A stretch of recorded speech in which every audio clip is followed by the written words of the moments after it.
मध्य प्रदेश में कांग्रेस की सरकार बामुश्किल 15 मार्च चली थी और फिर से 15 साल पुरानी भाजपा सरकार लौट आई है। अब भाजपा को पराजित करने के लिए कांग्रेस के बड़े नेता बदनावर विधानसभा में सक्रिय हो गए हैं और कार्यकर्ताओं के बल पर फिर से सत्ता पाना चाहते हैं। पूर्व केंद्रीय मंत्री कांतिलाल भूरिया, पूर्व गृह मंत्री बाला बच्चन और पूर्व पर्यटन मंत्री सुरेंद्र सिंह हनी बघेल लगातार बदनावर विधानसभा क्षेत्र में कांग्रेस कार्यकर्ताओं की बैठक लेकर भाजपा सरकार को घेरने का प्रयास कर रहे हैं और कार्यकर्ताओं को एकजुट करने की तैयारी कर रहे हैं। बदनावर विधानसभा क्षेत्र के नागदा कोद, कड़ोद सहित अन्य क्षेत्रों में बैठक आयोजित कर कार्यकर्ताओं को समर्पित होकर कार्य करने के लिए प्रेरित किया जा रहा है। बैठक के दौरान नागदा में कार्यकर्ताओं ने कांग्रेस की सदस्यता भी ली। कार्यक्रम का संचालन मध्य प्रदेश कांग्रेस कमेटी के सचिव सुनील सांखला ने किया। कैमरा पर्सन योगेश बैरागी के साथ बदनावर से विशेष संवाददाता पवन वैष्णव की रिपोर्ट।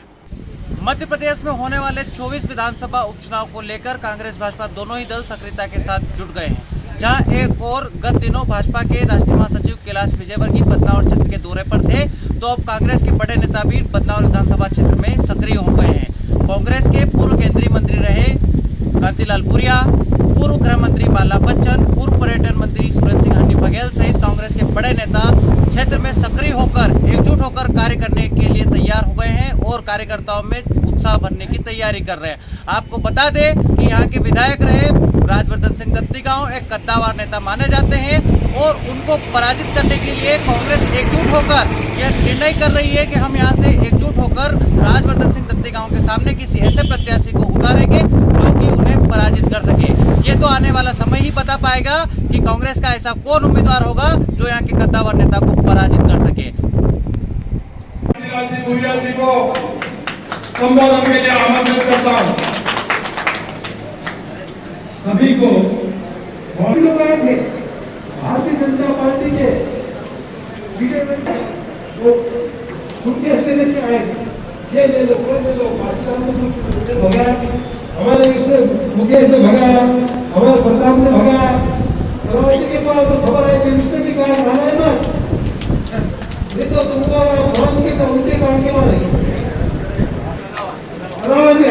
कल बात की वो मेरे पास आया था, मैंने 100 करोड़ की बात कर रहा था, 100 करोड़ दे दे और तो आ जा। उसने भी कहा तुम चले जाओ ऐसे, हम भले भले गरीब घराने के लोग हैं और हम ईमान नहीं बेचेंगे।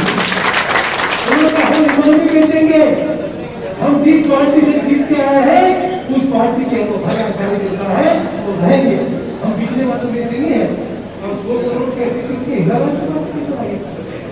उसने भगा तो वहां से सीधा दत्तीगांव में दत्तीगांव में देखा हो गया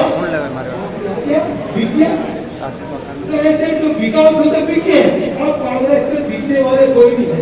शिवराज जी और जो रंगा मिला है मोदी और अमित शाह, तुमने एक बार धोखा दिया मध्य प्रदेश को।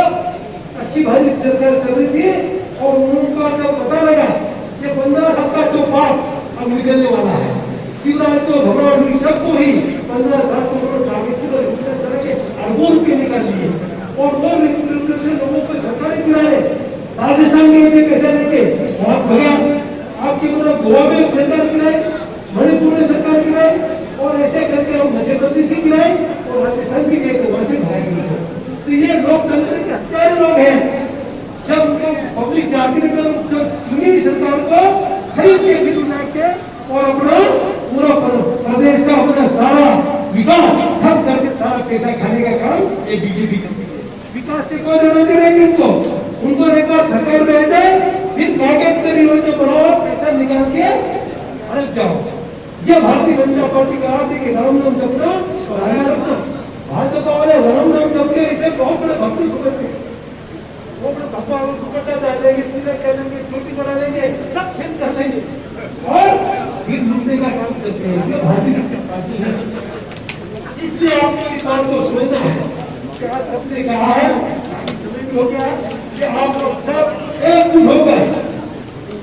कांग्रेस के जो भी उम्मीदवार आपके सामने आएगा हाथ का पंजा अपना होगा, आप ताकत से जिताइए और 90 दिन के अंदर वापस कांग्रेस सरकार कमलनाथ जी के नेतृत्व में वापस आएगी। और जो विकास की गंगा जो बहनी थी उसको रोकी।